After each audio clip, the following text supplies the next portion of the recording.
देवी पार्वती के क्रोधाग्नि को शांत करने की क्षमता है किसी में? उनके क्रोध से किसी का भी बचाव संभव नहीं।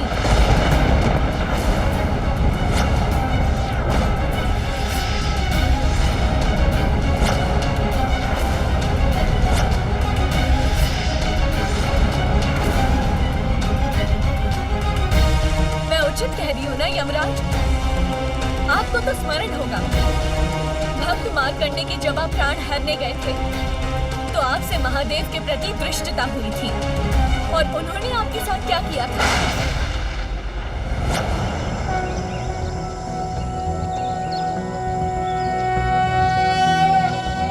चंद्रशेखर चंद्रशेखर चंद्रशेखर पाहि मां, चंद्रशेखर चंद्रशेखर चंद्रशेखर रक्ष मां, रत्नसानु शरासनं व्रजताद्रिशृंग निकेतनं, शिंजनिकृत पन्नगेश्वर मच्युतानन सायकं, क्षिप्रदग्ध पुरत्रयं त्रिदिवालयैरभिवन्दितम्।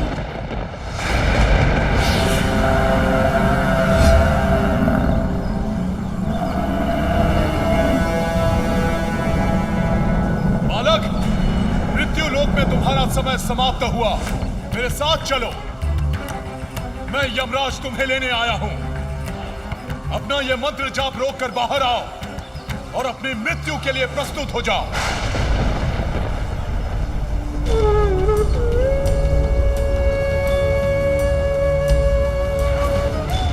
मैं भी मृत्युलोक त्याग कर यमलोक नहीं जा सकता, क्योंकि मेरे वृद्ध माता पिता को अभी मेरी आवश्यकता है और मैं महादेव का भक्त हूँ, इसलिए आप मुझे नहीं ले जा सकते। महादेव ने ही मुझे यह कार्य सौंपा है बालक। ये आयु संपूर्ण होने के पश्चात मैं सभी को मृत्यु प्रदान करूं। समय आने पर मुझसे किसी का भी बचाव संभव नहीं है, फिर वो शिव भक्त हो या विष्णु भक्त। मेरे समक्ष तो सभी विवश हो जाते हैं बालक।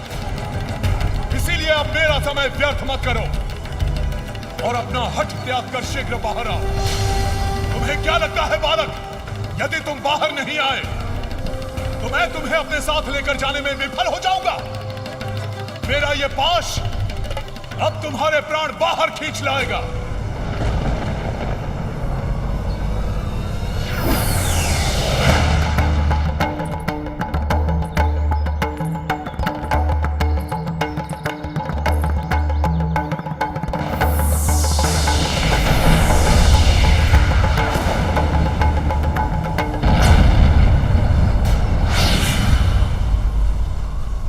कैसे संभव है?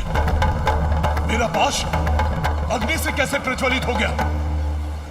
अवश्य ही ये इस मायावी बालक की कोई माया है, किंतु मैं इसे इसका दंड अवश्य दूंगा।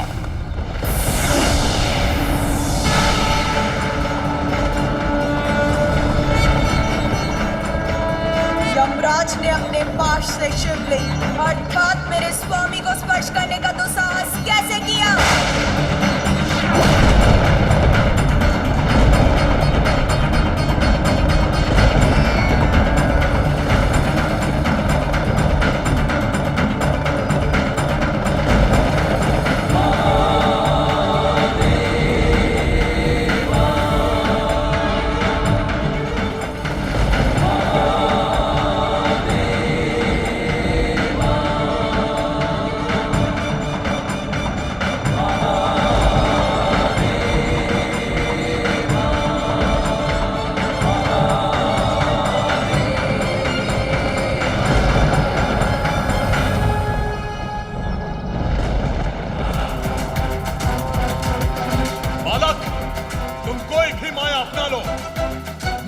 लेकर ही जाऊंगा। तुम्हारी मृत्यु ही तुम्हारी नियति है।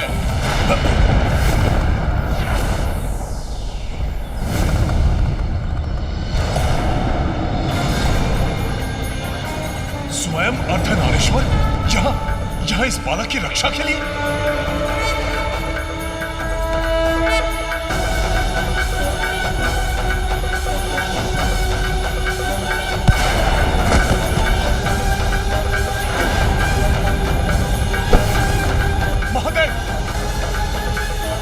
महादेव अपना त्रिशूल वापस ले लीजिए, अन्यथा अनर्थ हो जाएगा। मृत्यु का देवता ही मृत्यु को प्राप्त हो जाएगा। महादेव महादेव!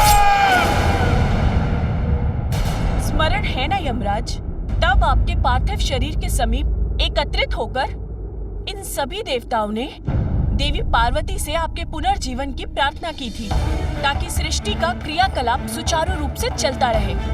तब देवी पार्वती ने शांत होकर आपको पुनर्जीवन दिया। किंतु आज स्वयं उनके पुत्र का अंत हुआ है। अब उनका क्रोध कैसा विनाश करेगा, ये भला कौन कह सकता है?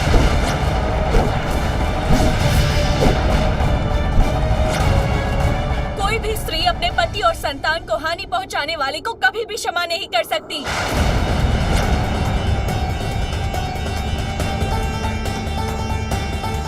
शीघ्र ही देवी पार्वती यहाँ पहुँचेंगी, फिर कौन संभालेगा उन्हें?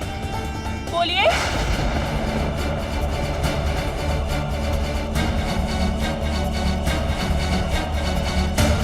हे भोलेनाथ, हमें ज्ञात नहीं था कि ये बालक कौन था।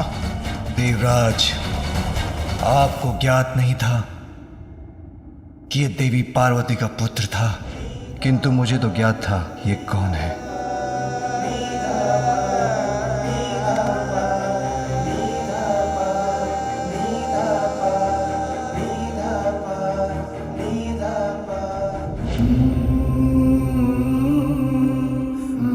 पार्वती पुत्र शिव पुत्र भी था, मेरा भी पुत्र था। हम दोनों एक ही तो हैं, इसलिए मेरा पुत्र आपका भी पुत्र होगा। एक नारी का अस्तित्व तब तक कहाँ पूर्ण है जब तक उसे संतान की प्राप्ति ना हो।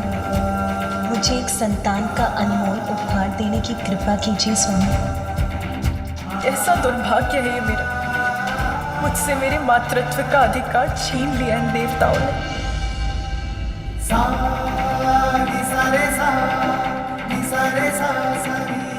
इतने स्वार्थी मत बनिए देवराज।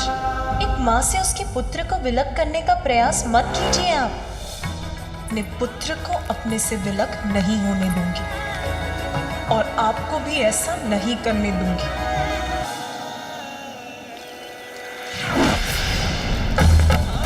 ये व्रत आपको अकेले ही करना होगा। इतने लंबे समय तक मेरे साथ से वंचित रहने का कष्ट उठा सकेंगी आप? यदि पुण्य व्रत के लिए ये आवश्यक है तो ये भी सहूंगी मैं।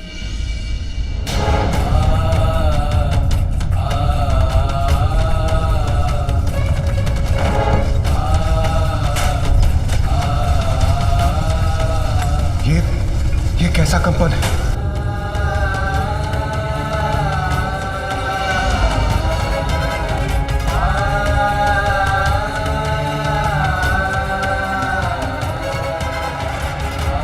स्थिरता के प्रतीक है महादेव। संपूर्ण जगत उनके उदर में स्थित है, और आज जब वो स्वयं अस्थिर हो रहे हैं तो बाहरी संसार में कंपन उत्पन्न होना स्वाभाविक। और यह स्थिरता मात्र कैलाश तक ही सीमित नहीं रहेगी। यदि इसका कोई समाधान नहीं निकला तो यह स्थिरता संपूर्ण ब्रह्मांड को प्रभावित करेगी। हम देवताओं को यहाँ नहीं ठहरना चाहिए। हमारा यहाँ रहना उचित नहीं। रुक जाइए। देवी पार्वती से भागकर कहाँ छिपेंगे आप?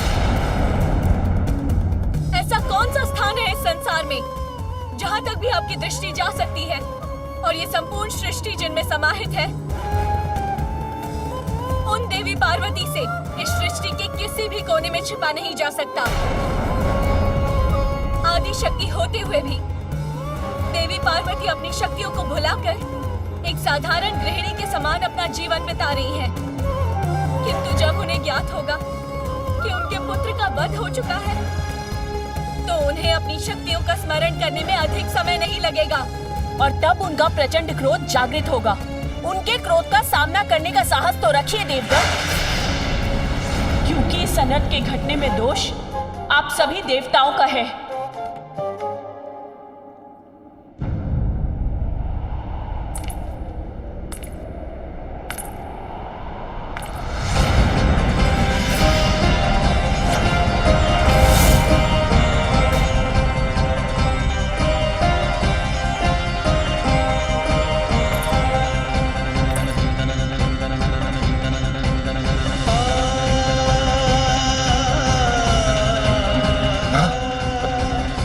पार्वती तो यहाँ आई गई।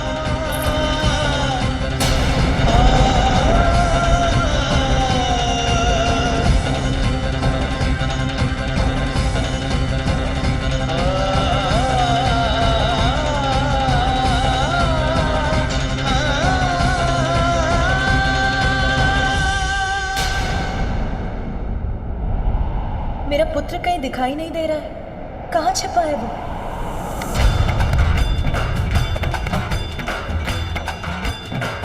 क्या बात? आज तो यहाँ सभी देवता एकत्रित हैं।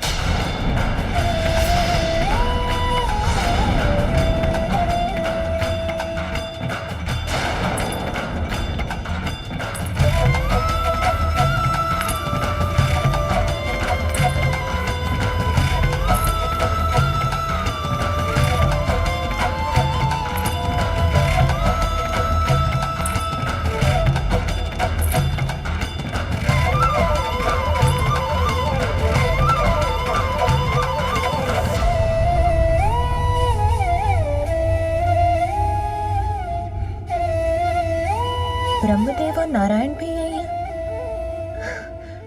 सब कुशल तो है ना? संसार पर असुरों का कोई नवीन आतंक तो नहीं छाया ना? ब्रह्मदेव, विष्णुदेव, सभी देवताओं को मेरा प्रणाम।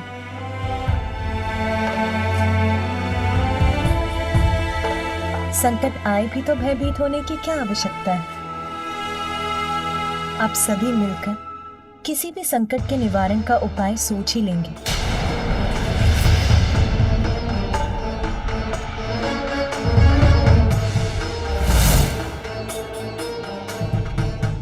अरे मेरी सखियां, क्या हुआ? मेरी सखियां, अब सभी के नेत्रों में अश्रु क्यों है? किसी का कोई अनिष्ट हुआ है क्या?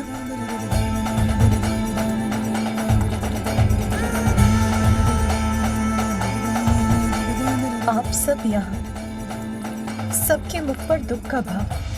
इसका कारण क्या है? ये मुझे कोई नहीं बता रहा। अवश्य कोई बड़ी घटना घटी है। मेरा हृदय व्याकुल हो रहा है। कोई शीघ्र बताइए मुझे, क्या हुआ है? आपको कैसे बताएं देवी पार्वती? जो हुआ है उसे जानकर आपको कितनी अपार पीड़ा होगी। अपनों ने ही आपके हृदय पर ऐसा आघात किया है।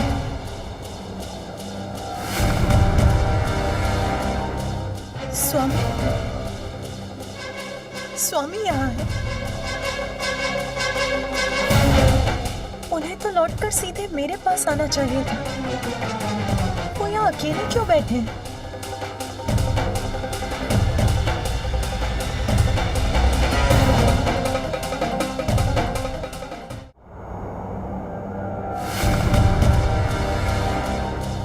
स्वामी, स्वामी यहाँ है। उन्हें तो लौटकर सीधे मेरे पास आना चाहिए था। वो यहाँ अकेले क्यों बैठे हैं?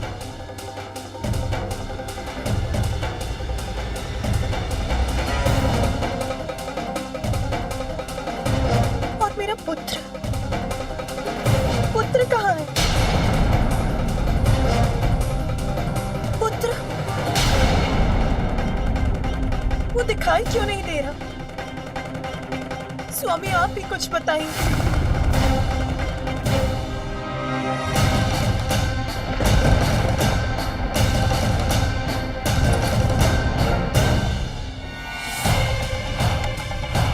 ये क्या है? किसकी आकृति है ये? कौन पड़ा है यहाँ भूमि पर? अब सत्य उजागर होकर ही रहेगा, उसे और नहीं छिपाया जा सकता।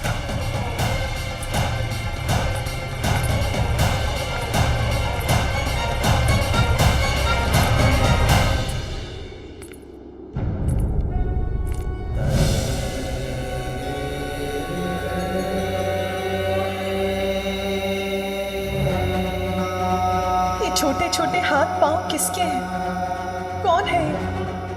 कहीं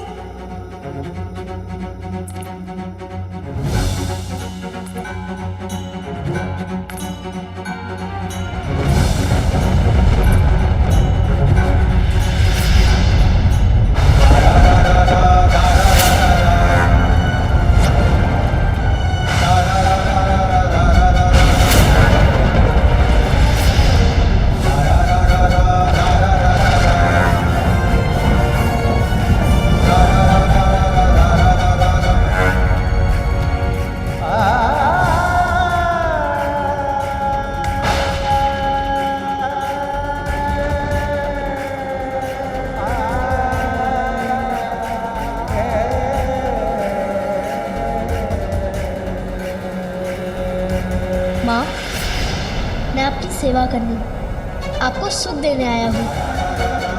मुझे बताइए माँ, अपनी चिंता का कारण। इस संसार में मैं आपकी सभी चिंताओं को हरने ही तो आया हूँ।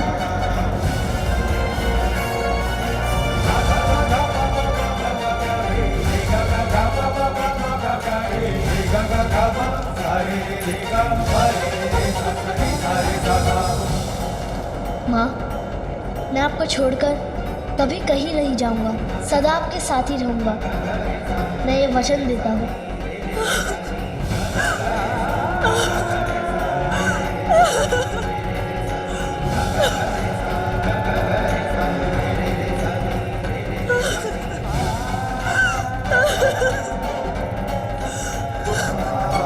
ये कैसे हो सकता है?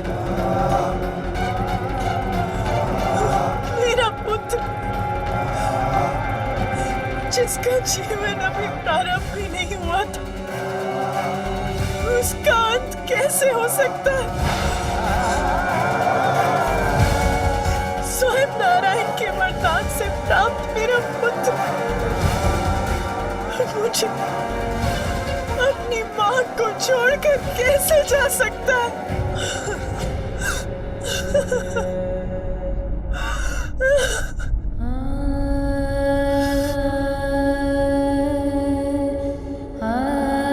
किसने किया ये क्रूरतापूर्ण दुस्साहस?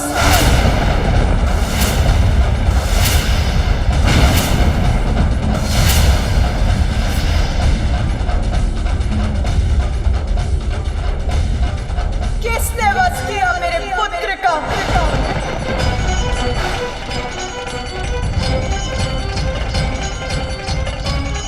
मैंने पूछा, किसने?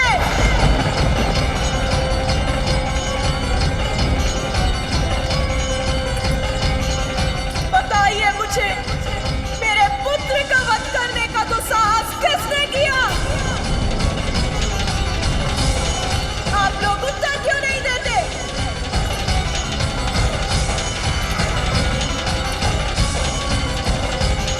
कौन है जिसने यह अपराध किया? कौन था जिसने मेरे पुत्र का अंत किया?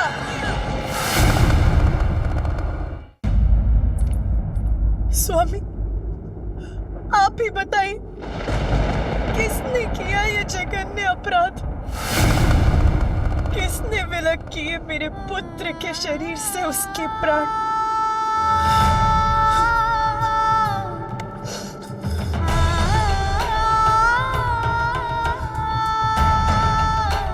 पुण्य व्रत की सफलता के फल स्वरूप ये पुत्र प्राप्त हुआ था मुझे। फिर मैंने आपके आने का समाचार सुना तो मैं स्नान करने चली गई। अन्य सभी गण तब आपके साथ थे, इसीलिए मैंने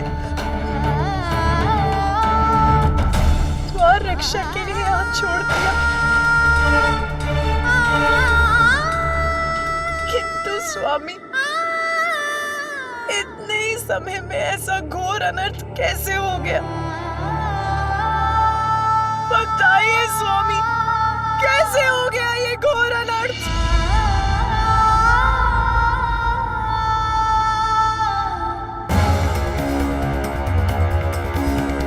किस दुष्ट का कृत्य है ये?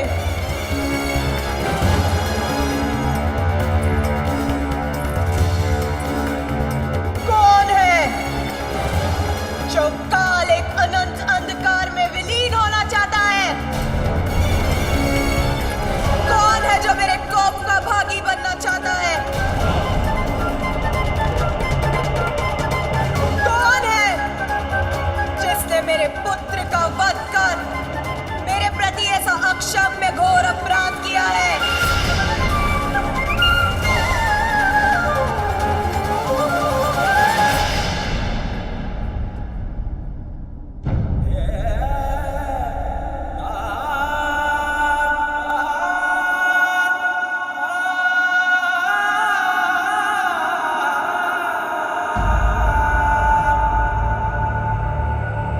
तुम्हारा अपराधी मैं हूं पार्वती। मैंने ही तुम्हारे पुत्र का वध किया है।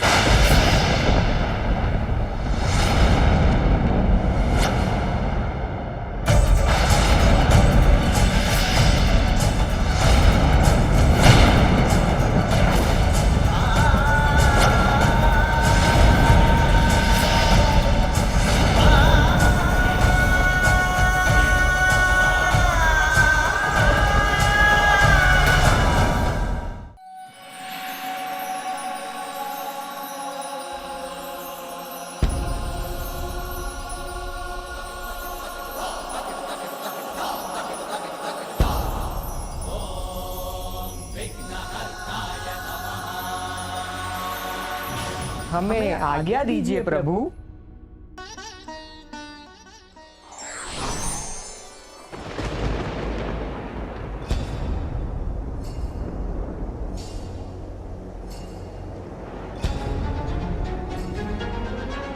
ज्ञात नहीं पार्वती की क्या प्रतिक्रिया होगी जब वो अपने पुत्र को इस नवीन शीश के साथ देखेगी।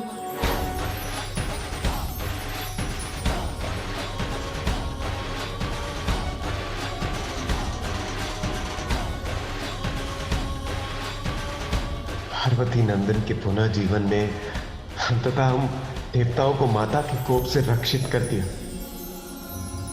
मेरे पुत्र को इस बार मैं स्वयं से दूर नहीं जाने दूंगी। स्वामी स्वामी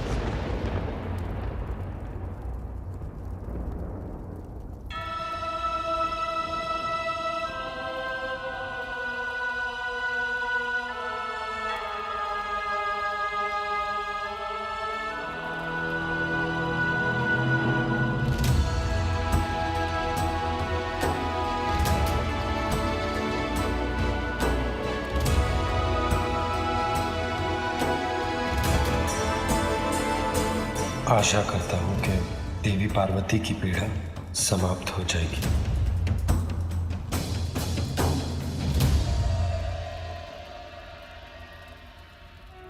माँ ओम नमस्ते गणपते त्वमेव प्रत्यक्षं तत्त्वमसि त्वमेव केवलं कर्तासि त्वमेव केवलं धर्तासि त्वमेव केवलं हर्तासि त्वमेव सर्वं खल्विन्दं ब्रह्मासि।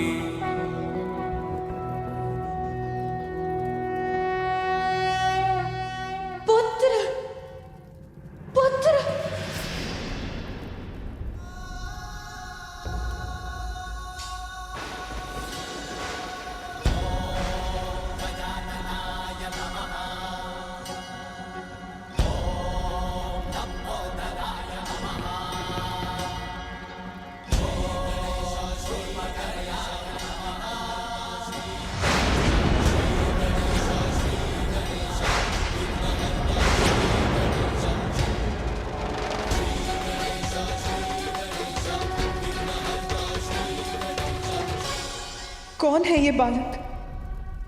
माँ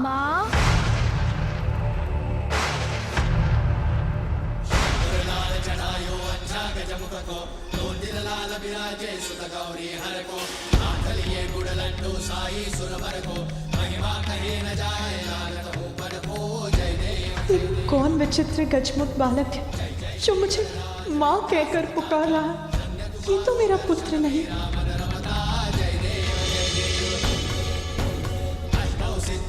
संकट को भैरी विघ्न विनाशन मंगल मूर्त अधिकारी कोटि सूर्य प्रकाश ऐसी छवि तेरी गंडस्थल मद मस्तक चूले शशि बिहारी जय देव जय देव। मेरे पुत्र का सुंदर मुखड़ा तो मेरे हृदय में बसा है, जिसे मैंने ही अपनी कल्पना से बनाया था। फिर ये बालक कौन है?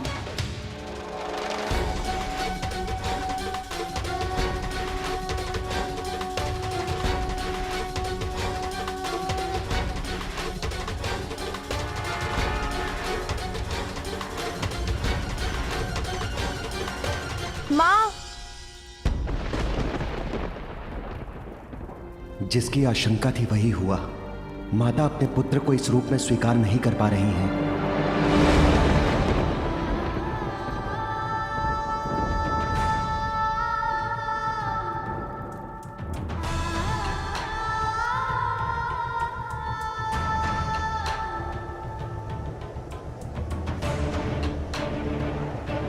देवी पार्वती इस प्रकार लौट क्यों गई? क्या हो गया है उन्हें?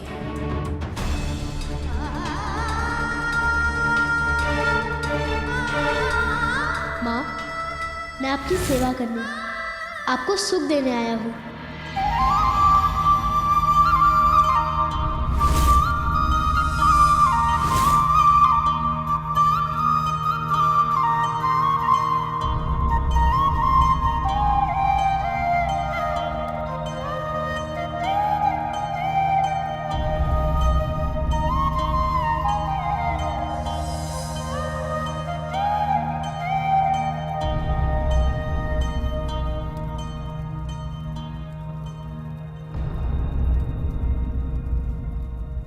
स्वामी,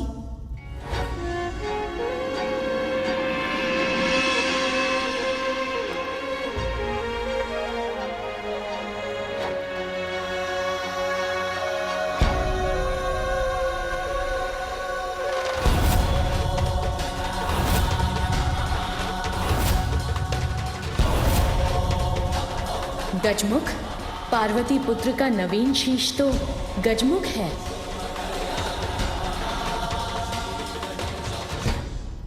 नहीं नहीं, ये अवश्य स्वामी की कोई लीला है।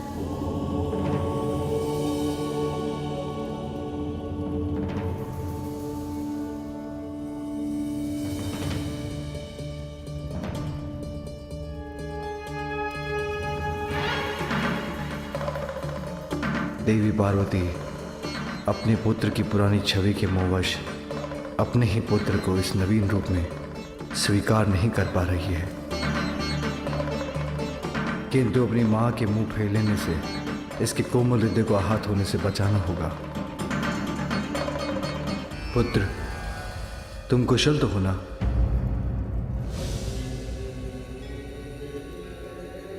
आप? अब तुम्हारी उद्दंडता की अति हो चुकी है। मैंने तो तभी कह दिया था कि मैं किसी भी अवस्था में आपको इस रेखा के आगे नहीं जाने दूंगा। आपको तो मैंने भीतर जाने से रोकने के लिए आपसे युद्ध किया था ना? माँ का आदेश था, कोई भीतर नहीं जाना चाहिए, और मैंने उन्हें वचन दिया था।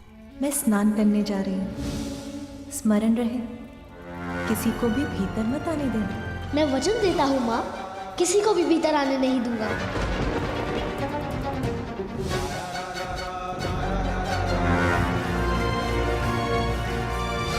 मैंने अपना वचन निभाया माँ। मैंने इन सभी को बहुत समझाया, किंतु ये तो अपने हठ पर अड़े थे। मैंने जो रेखा खींची थी उसे पार कर भीतर जाने के इन्होंने अनेकों प्रयास किए, किंतु मैंने किसी को भी भीतर जाने नहीं दिया।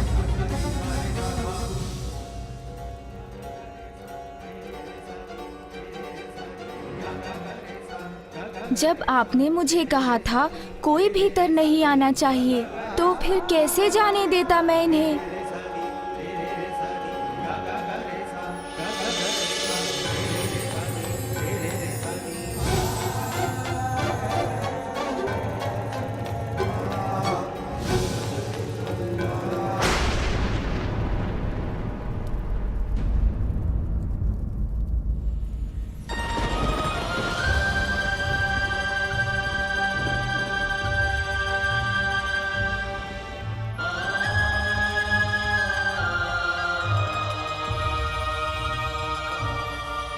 कैसे मान लूं कि यही बालक मेरा वो पुत्र जिसे मैं स्नान के पूर्व बाहर छोड़कर गई थी।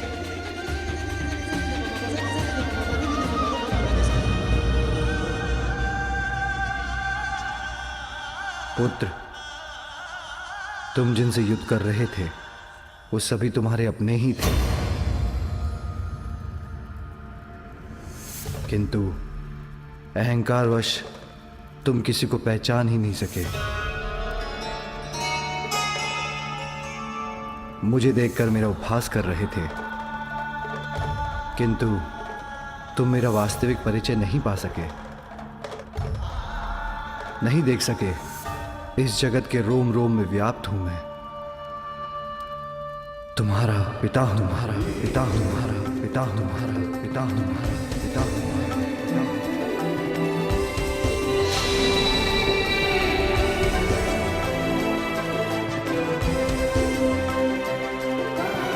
मेरे पिता? आप हैं मेरे पिता? पिता, संपूर्ण जगत मुझे जगत पिता कहकर पुकारता है, किंतु इस बालक के मुख से पिता पुकारा जाना तो मेरे लिए भी कितना सुखदायी है।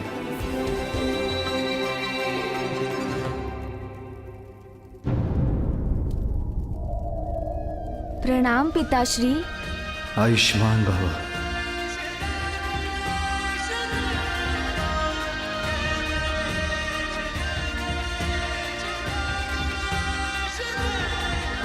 उठो पुत्र।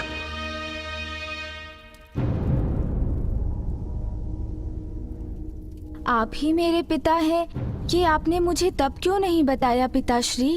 पुत्र, तुमने मुझे कुछ कहने का अवसर दिया ही कहा। अपनी माँ के प्रति तुम्हारी भक्ति देखकर मैं बहुत प्रसन्न हूँ, किंतु मैं तुम्हारी माँ का बस। तब तो तुमने मुझे अनसुना कर मेरा अपमान किया।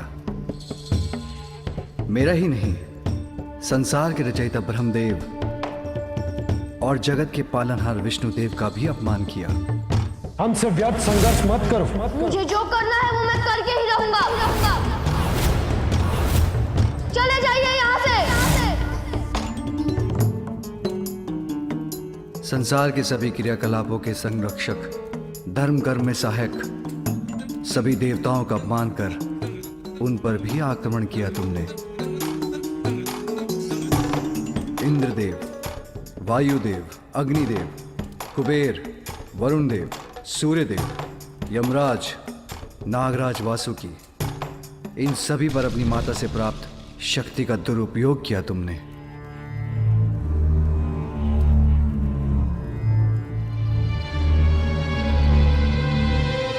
तुम्हारे अहंकार के कारण, यही कारण था पुत्र कि मैं तुम्हारा शीश तुम्हारे शरीर से विलग करने पर विवश हो गया।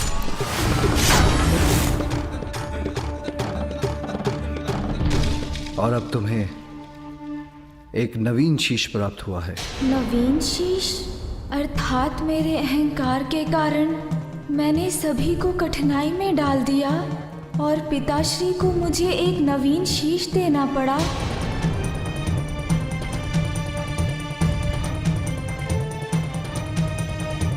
पिताश्री, मुझसे बहुत बड़ी भूल हुई। मुझे ऐसी उद्दंडता नहीं करनी चाहिए थी। उसके लिए मैं आप सभी से क्षमा मांगता हूँ।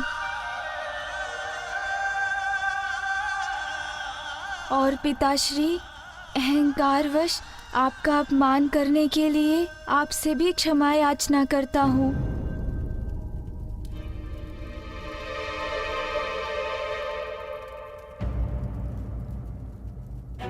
तो क्या इसलिए माँ मुझसे इतनी कुपित है? माँ की दी हुई शक्ति से पिताश्री के मान को ठेस पहुँचाने की उद्दंडता जो कर बैठा। किंतु माँ देखिए ना, अब तो मैं उद्दंड भी नहीं रहा। अपना अहंकार भी त्याग दिया मैंने और जो भूल मैंने की उसके लिए सभी से क्षमा याचना भी कर ली। अब आप भी मुझे क्षमा।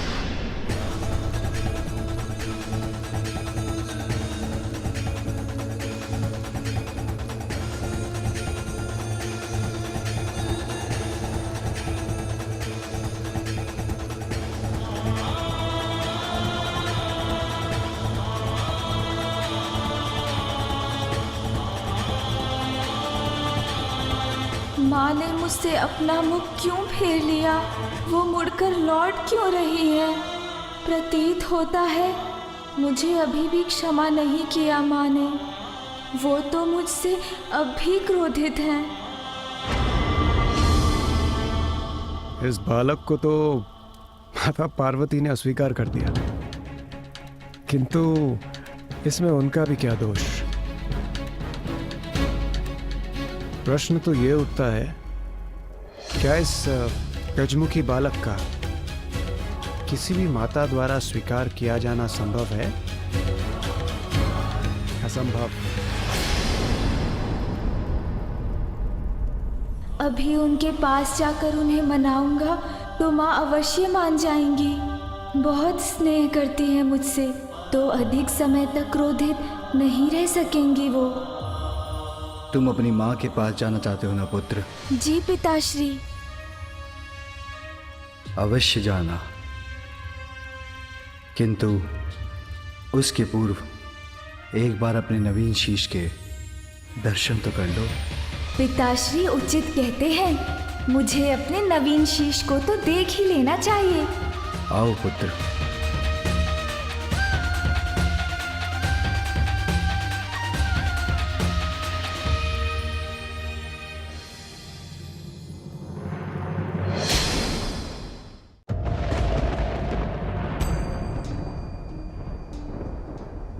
इस सरोवर के जल में अपना प्रतिबिंब देख लो। आगे बढ़ो।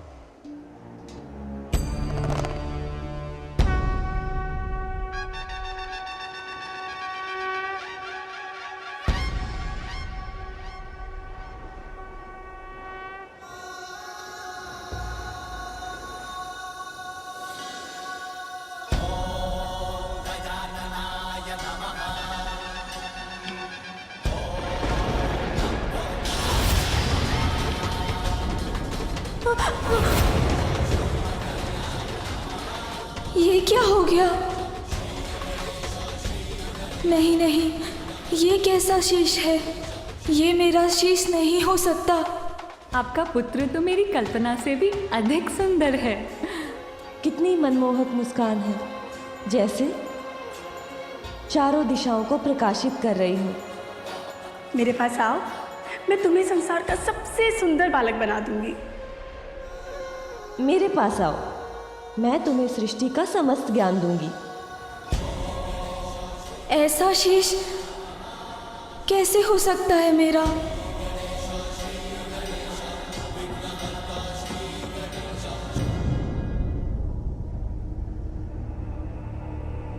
मेरा ये मुख पृष्ठ, मेरे ये बड़े बड़े कान और ये सूंड तो गज धारण करते हैं ना पिताश्री। मेरा ये सुंदर शीश गज के शीश में कैसे परिवर्तित हो गया पिताश्री? पुत्र, मेरा त्रिशूल अहंकार का नाश करने में कोई भेद नहीं करता। तुम्हारे मस्तिष्क पर अहंकार हावी हो गया था। वस्त्र के स्थान पर पशु चर्म से अपना तन ढकते हैं।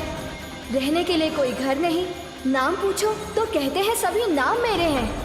अब ऐसी बात करने वाले को बहरूपिया नहीं तो और क्या कहूँ, और क्या कहूँ, और क्या कहूँ, और क्या कहूँ। जिसे नष्ट करने के लिए मेरे त्रिशूल ने तुम्हारे शीश को तुम्हारे तन से विलग कर दिया, और जिसे मेरा त्रिशूल भस्म कर दे उसे पुनः नहीं जोड़ा जा सकता। किंतु तुम्हारी मां ने तुम्हें पाने के लिए इतना त्याग किया था। इतनी कठोर तपस्या के बाद विष्णुदेव से वरदान प्राप्त कर तुम्हें जीवन दिया था। विष्णुदेव के वरदान की मर्यादा के लिए तुम्हारी मां की पुत्र प्राप्ति की प्रबल इच्छा को साकार बनाने के लिए और भविष्य में तुम्हारे द्वारा होने वाले जगत कल्याण के लिए तुम्हें दूसरा शीश देकर पुनर्जीवित तो करना ही था पुत्र।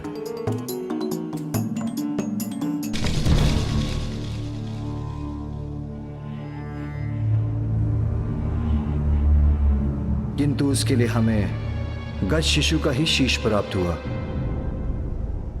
अपनी माँ के लिए तो मैं संसार का सबसे सुंदर बालक हूँ। ओह, समझ आया। मेरे इस नवीन रूप के कारण ही मुझसे दूर हो रही है माता। पिताश्री, माँ को तो मेरा वो पिछला रूप ही प्रिय है।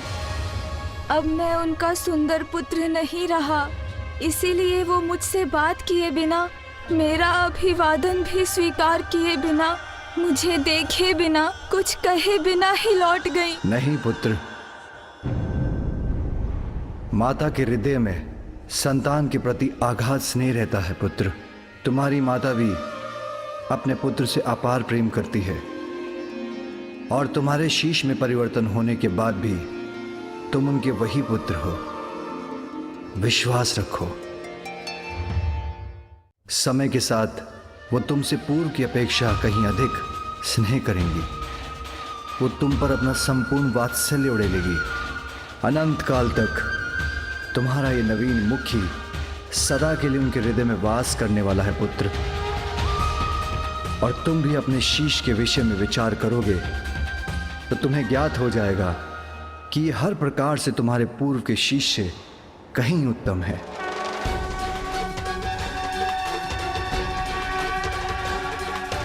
उचित है पिताश्री, मैं अवश्य विचार करूंगा। मुझे आशीष दीजिए।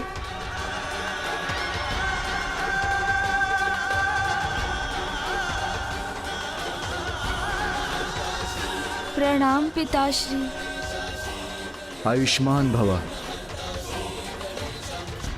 पिताश्री, यदि आपकी अनुमति हो तो मैं अब जाकर माँ से मिल लूं? अवश्य। जीवन समर्पित है तुझको माता, सांस सांस अर्पित है। अब मुझे अपनी माता को मनाना ही होगा।